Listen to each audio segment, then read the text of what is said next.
Bismillahirrahmanirrahim. Assalamualaikum warahmatullahi wabarakatuh.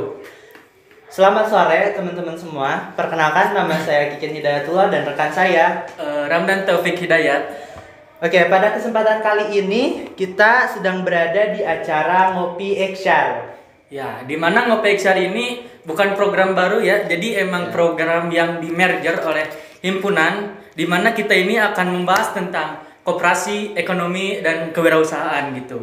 Ya, benar sekali. Dan hari ini, pada kesempatan kali ini kita ada narasumber yang sangat luar biasa ya Kang. Ya. Boleh diperkenalkan? Nah, alhamdulillah ya sekarang udah datang narasumber yang luar biasa gitu, yaitu Kak Irfan Yogaswara. Nah, ya, biasa beliau, keluar saya. Ya, beliau ini salah satu alumni Ikopin yang dimana beliau ini sedang sibuk berwirausaha dan bekerja di salah satu koperasi ya. Ya. Wow, luar biasa sekali ya. Oke, mungkin kita mulai aja untuk sesi tanya jawabnya atau diskusi mungkin yakin ya.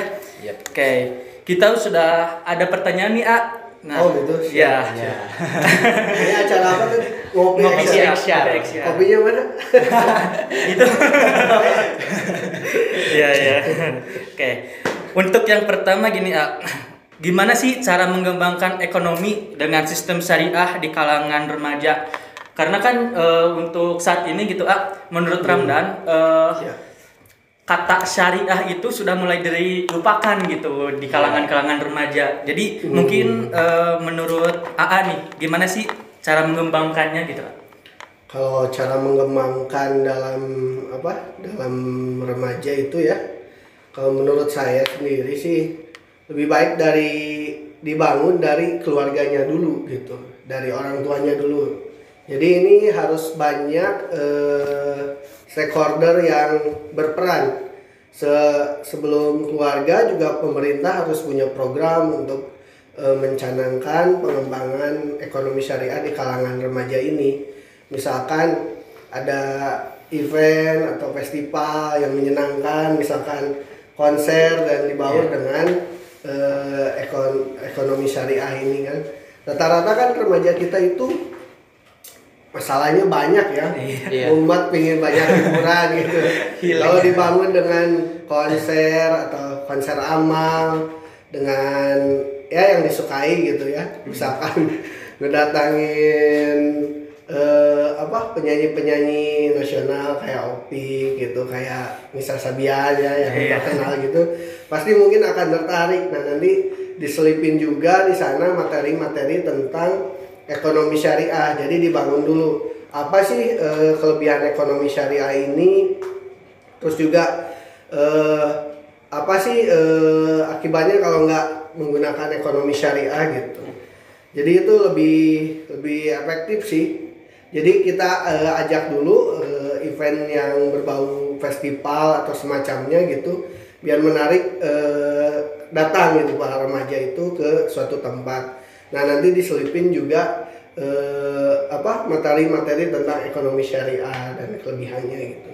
Oke. Berarti bisa dibilang ya kalau misalkan peran keluarga itu sangat berpengaruh ya buat remaja. Iya, peran keluarga itu di rumah juga berpengaruh. Dari sisi ayah misalkan dari kecilnya juga harus membangun nih chemistry, bagaimana kemandirian ekonomi syariah dapat dikemas dengan semenarik mungkin biar si anak ini tertarik gitu tentang ekonomi syariah. Misalkan diceritakan tentang sirah yang berbau tentang ekonomi. Misalkan zaman dulu tuh Islam tuh ini loh bisa menguasai dunia gitu ya. Bisa peradabannya tuh sangat tinggi pada zaman Umar bin Abdul Aziz. Misalkan pengembangan ekonomi syariah itu sangat baik gitu. Tidak ada orang yang tidak ada asnaf gitu yang perlu dijakati pada zaman itu gitu ya, di kalangan negara-negara Islam itu. Nah, itu bisa membuat menarik hati anak untuk tertarik ke ekonomi syariah gitu. Mungkin ada lagi pertanyaan. Banyak nih. Kayak sidangan ya. Tapi mungkin sebelum kita lanjut ke pertanyaan, mungkin teman-teman juga ada yang belum tahu ya tentang Ngopi Eksyar tuh kepanjangannya apa. Jadi Ngopi Eksyar tuh ngobrol pintar ekonomi syariah, kayak gitu kan. Barangkali ada teman-teman yang belum tahu nih kepanjangan dari Ngopi Eksyar itu apa gitu. Mungkin lanjut. Oke, untuk yang selanjutnya mungkin jadi gimana sih peran koperasi terhadap perekonomian masyarakat gitu Pak? Peran koperasi sendiri kepada masyarakat banyak ya. Yang pertama yang saya sependek pengetahuan saya itu dapat menciptakan lapangan pekerjaan gitu. Misalkan aja saya kan bekerja di Jakobsa ya, yang anggotanya itu koperasi-koperasi syariah se-Jawa Barat gitu. Nah di sana itu rata-rata mempunyai karyawan kan. Nah itu jadi bisa menciptakan lapangan pekerjaan. Di misalkan BMT Itkon itu udah hampir berapa ya, 150 karyawan. Terus juga Baitul Ikhtiar Bogor itu ratusan. Dan cabangnya juga sekarang Baitul Ikhtiar itu udah nasional, cabangnya udah sampai ke Jawa Tengah gitu.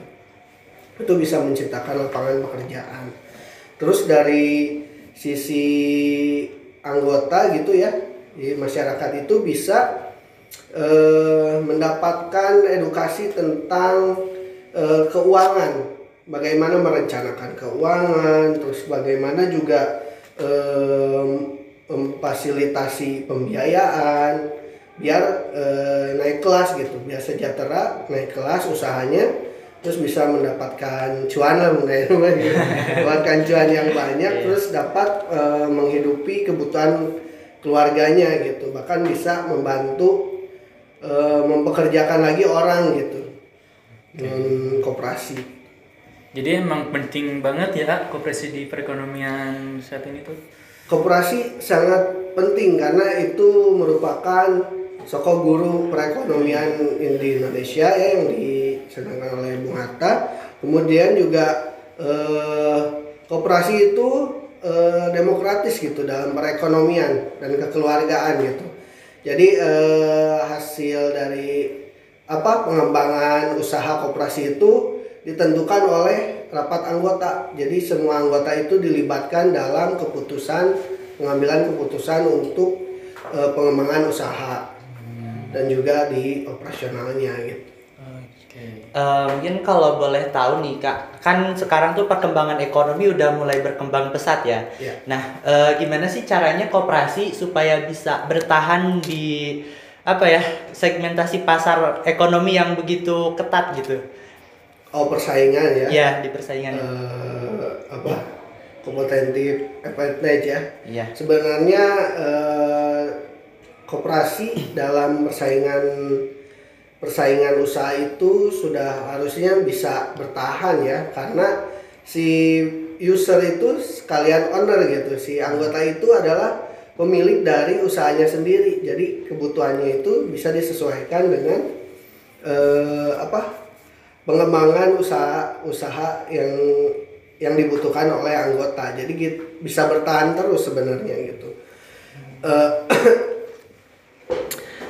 Misalkan aja gitu koperasi pertanian, jadi kita bisa si koperasi ini bisa membiayai pupuk gitu, jadi bisa lebih murah si harganya dengan membeli pupuk ke agen, atau daripada membeli pupuk ke toko, lebih baik membeli urun dana gitu dari koperasi, membelikan pupuk langsung banyak itu, menyetok dan bisa lebih murah. Itu bisa menjadi competitive advantage ya. Cuman disesuaikan lagi dengan SAU-nya, apakah disepakati dari anggota itu nanti mau dapat SAU enggak. Kalau mau dapat SAU, misalkan harganya bisa sesuai dengan pasar gitu, tapi nanti dapat hasil sisa usaha dari pengurangan biaya-biaya selama setahun gitu. Kalau misalkan ingin murah dan tidak dapat SHU ya bisa aja gitu sesuai kesepakatan dalam RAT-nya gitu. Jadi emang banyak banget ya fungsi koperasi itu gitu. Karena sekarang tuh masyarakat lebih mengenal koperasi itu untuk meminjam doang gitu. Betul. Kan itu pinjam. iya, jadi ini koperasi pinjam doang. Iya. Nyimpannya enggak gitu. Enggak, makanya dibutuhkan itu edukasi dalam, kan ada pendidik dari jati diri koperasi itu ada salah satunya prinsipnya adalah pendidikan anggota. Mungkin dari Baitul Ikhtiar juga itu bagus sekali ya, pendidikan anggotanya ngumpul gitu. Terus dalam sistem pembiayaannya itu tanpa tanggung renteng. Jadi kalau misalkan ada masalah dari satu orang itu walaupun ngumpul ya yang tetap bertanggung jawab ya satu orang itu ya, ditanggung renteng ke kelompoknya gitu. Oke. Mungkin lanjutkin. Teman-teman mungkin masih penasaran mungkinnya kita mau membahas apa lagi ke depannya. Oke, paling ini Kak mau nanya juga nih terkait koperasi kan merupakan salah satu bagian dari perekonomian yang sangat penting ya di Indonesia. Iya. Nah, ada gak sih peran pemerintah dalam membantu untuk mengatasi hambatan-hambatan yang diterima oleh koperasi? Contohnya hambatan kayak gimana?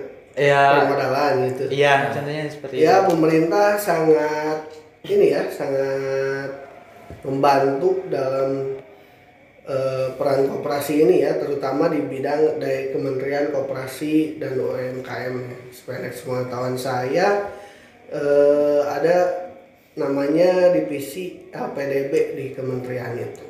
Nah dulu itu LPDB itu disalurkannya malah selain ke koperasi malah ke bank gitu, yang seharusnya ke koperasi. Nah sekarang mulai semuanya ke koperasi, mulai ke Koponren, koperasi yang produsen gitu ya, koperasi simpan pinjam, dan dengan suku bunga atau bagi hasil itu sangat rendah per tahun itu bisa nyampe 3% pas kemarin pandemi ya. LPDB itu dari sisi pembiayaan atau modal untuk koperasi. Kemudian dari technical meeting untuk perizinan, nah itu disediakan di dinas-dinas perwakilan. Misalkan koperasinya itu bagian dari binaan provinsi, maka dari dinas provinsi Dishub Jabar misalkan selalu mengadakan edukasi tentang perizinan. Nah sekarang perizinan itu melalui OSS kan, melalui ODS dulu kalau koperasi ya. Nanti dapat nomor induk koperasi, itu bisa dicek di ini juga ada ya. Dari segi technical meeting, terus dari pengawasan seperti apa itu dijelaskan. Kan bulan-bulan lalu ada demo tolak OJK dalam koperasi gitu ya. Nah itu juga kami di Gakopsa juga mengadakan kemarin tentang Gakopsa Talk itu tentang membahas peran apa sih pengawasan OJK, peluang dan tantangan. Nah ketika diawasi oleh OJK itu bagus, malah dari testimoni dari anggota kami yang ada di Majalengka ya, BMT Talaga itu dia diawasi dari OJK yang sebelumnya hampir bangkrut,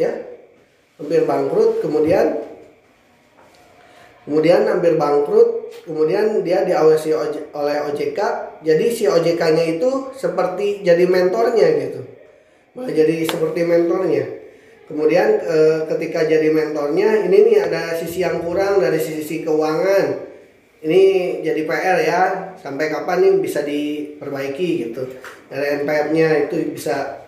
Jadi sangat dari pemerintah itu sangat support sekali sih, terutama di dinas dan kementeriannya. Oke, berarti pemerintah punya peran yang cukup penting juga ya dalam membantu untuk mengatasi permasalahan-permasalahan di koperasi. Oke. Kayaknya Alamdan masih punya pertanyaan nih. Iya. Jadi kan kita tadi fokus ke koperasi atau ke ekonomi gitu. Iya, benar. Padahal kan narasumber saat ini juga seorang entrepreneur juga gitu. Dia entrepreneur. Iya. Nah, yang mau saya tanyain, aspek penting apa sih yang perlukan gitu, yang atau yang perlu diperhatikan oleh seorang entrepreneur? Ini Ya. teman-teman kita lidahnya memang lidah Ya, orang Sunda gitu ya, jadi agak Lidah susah. ujung berum ya. Nah gitu. Yang perlu diperhatikan gitu ada untuk mencapai kesuksesan gitu menurut pribadi. Ya kalau dari segi, kalau menurut saya sih ya, dari segi visi misi dulu kalau dari awal yang penting itu. Tujuannya apa sih berwirausaha itu? Apa tujuannya itu karena Allah atau tujuannya karena ingin dapat cuan aja gitu? Terus tujuannya biar si produk ini bermanfaat buat orang lain gitu. Nah itu sisi penting. Yang pertama itu dari sisi visi misi ya, dari tujuan itu harus ada. Karena kalau nggak ada tujuan itu susah ya nyampe target gitu. Kemudian dari sisi perencanaan juga, perencanaan ini sangat penting karena yang akan men-setting goalsnya, itu target-targetnya gitu. Per tahun ini mau nyampe berapa nih asetnya atau profitnya. Kemudian dari ke-5 tahun dari rencana strategisnya nantinya mau mencapai apa gitu, harus punya itu perencanaan seperti itu. Kemudian ketiga itu konsistensi ya. Konsistensi misal dari itu harus dibuat ya actionnya, live actionnya, kalau udah direncanain harus diamalkan karena percuma ilmu tanpa amal bagai pohon tanpa buah gitu. Iya. Iya, ngapain direncanain kalau nggak dilakukan gitu misalnya. Nah, setelah direncanakan itu dieksekusi. Nah, eksekusi itu macam-macam metodenya. Ada yang lewat 7 Habit, ada juga yang 4DX gitu. Itu macam-macam eksekusi ya, biar mencapai target. Misalkan aja di perusahaan yang saya tahu itu melakukan target-targetnya itu dengan 4DX. 4DX itu apa sih? 4 Discipline Execution gitu ya. Jadi ada 4 yang harus didisiplinkan biar si target itu tercapai. Jadi bisa baca bukunya juga banyak sih. Apa itu? Apa itu? Bocor.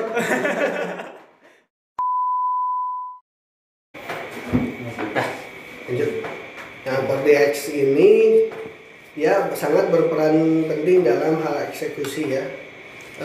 Nanti ada di sana itu ada fokusnya ke apa gitu, kan kita sering sibuk dengan rutinitas pekerjaan, tapi ada yang harus difokuskan itu untuk mencapai target, misalkan yang berbau dengan profit misalkan. Kemudian ada juga nanti ada kebiasaan dan itu harus ditulis, itu melalui scoring board namanya. Scoring board itu kan kalau dalam sepak bola itu nggak rame ya kalau nggak ada scoring board. Kita baru datang, itu berapa kosong ya? Kita pegang mana Persib, pegang Indonesia. Nggak akan rame gitu kalau nggak ada scoring board. Yang kita pegang itu kalah atau menang nih ya.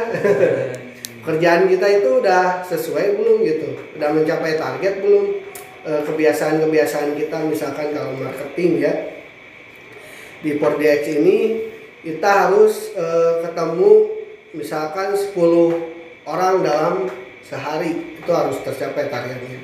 Jadi kalau tercapai nanti di scoring boardnya misalkan 10, kalau 10 hijau, kalau 8 sampai 5 itu kuning misal.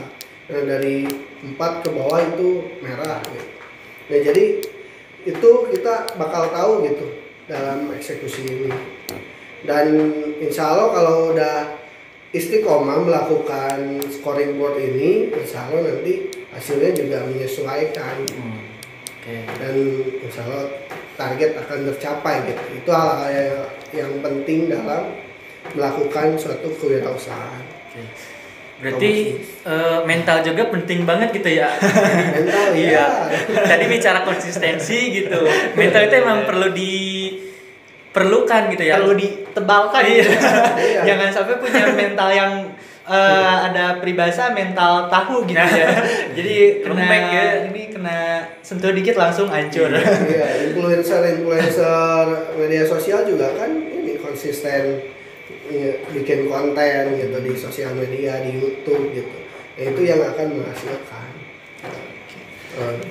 Wow, luar biasa sekali ya. Itu mungkin kiat-kiat untuk menjadi entrepreneur yang luar biasa, di mana yang tadi itu yang pertama ada niat, kemudian yang kedua ada perencanaan yang baik, kemudian yang ketiga ada konsistensi, dan yang terakhir ada action.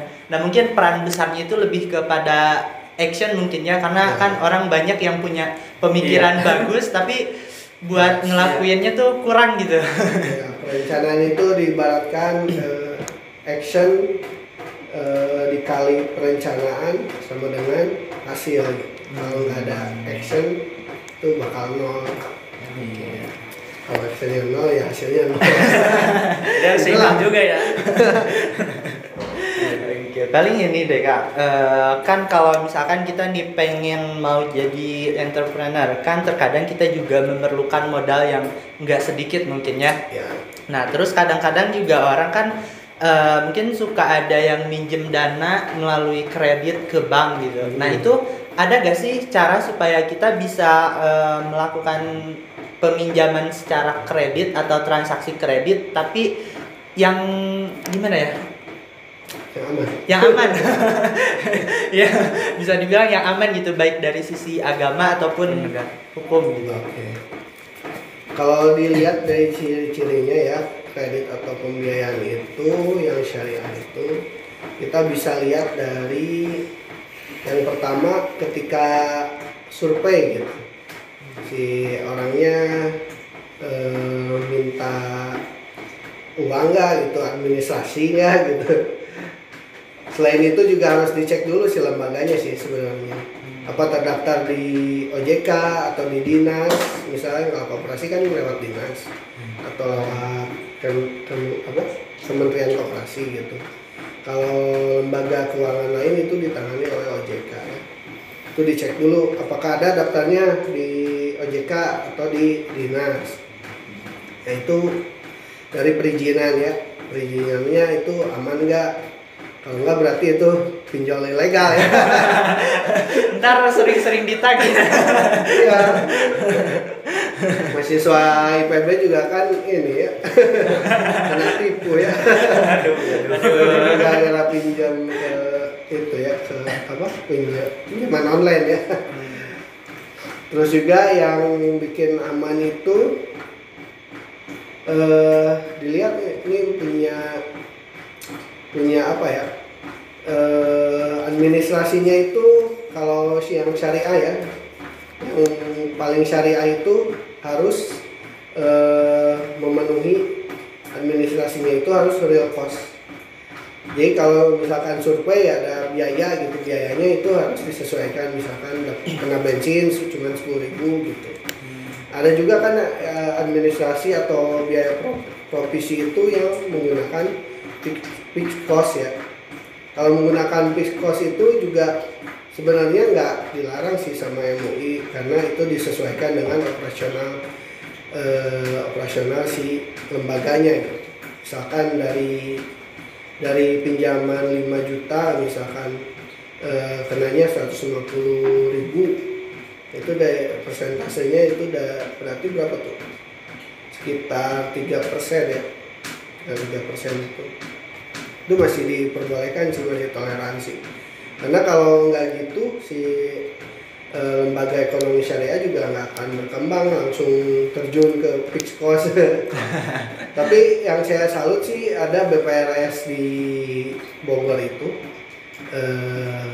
yang pernah ngajar ya di Gapoksa itu, yang salah satu direktur pembiayanya itu namanya Pak siapa lupa sih. Ya pokoknya Pak itu ya. Di sana itu sistemnya pakai real cost ya administrasinya. Walaupun pinjamannya 1,5 miliar gitu, kalau biaya survei atau biaya administrasinya cuma 500.000 ya udah 500.000 aja, nggak pakai fixed cost. Kalau pakai fixed cost kan kayak tadi 3% dari misalkan sekitar berapa ya, 4,5 juta mungkin. Kalau dari 1,5 atau 45 juta malah. Kayaknya 45 ya kan? juta. Ya 45 juta ya. Ya gitu. Pertama yaitu cari tahu dulu si lembaga ini ada izinnya enggak. Terus lihat dari penampilan karyawannya rapi enggak gitu. Biasanya kalau yang rapi-rapi itu biasanya ya bukan bendera, udah udah ada edukasi atau pelatihan dari manajemennya gitu. Itu sangat profesional gitu. Oke, luar biasa sekali yakin ya. Kita udah beberapa menit ngobrol, nggak kerasa juga gitu. Iya benar. Oke, mungkin kita emang terkendala waktu juga yakin ya. Jadi buat kalian yang memang masih bertanya-tanya nih mengenai ekonomi, kewirausahaan ataupun koperasi. Boleh komen aja, tapi jangan lupa di subscribe gitu. Komen nanti di sama.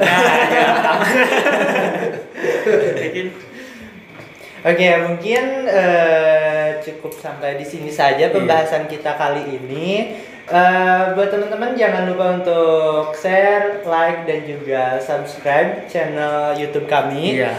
Karena semoga saja dengan dukungan dari teman-teman nanti kedepannya kita bakalan bikin buat konten-konten yang jauh lebih menarik ya kan. Ya. Jangan menyesatkan. Insya Allah itu aman. Menyesatkan dilaporin aja. Ya, mungkin cukup sekian untuk pertemuan kita hari ini. Saya Kikin Hidayatullah dan saya Ramdan Taufik. Pamit undur diri. Wabillahi taufiq wal hidayah. Wassalamualaikum warahmatullahi wabarakatuh.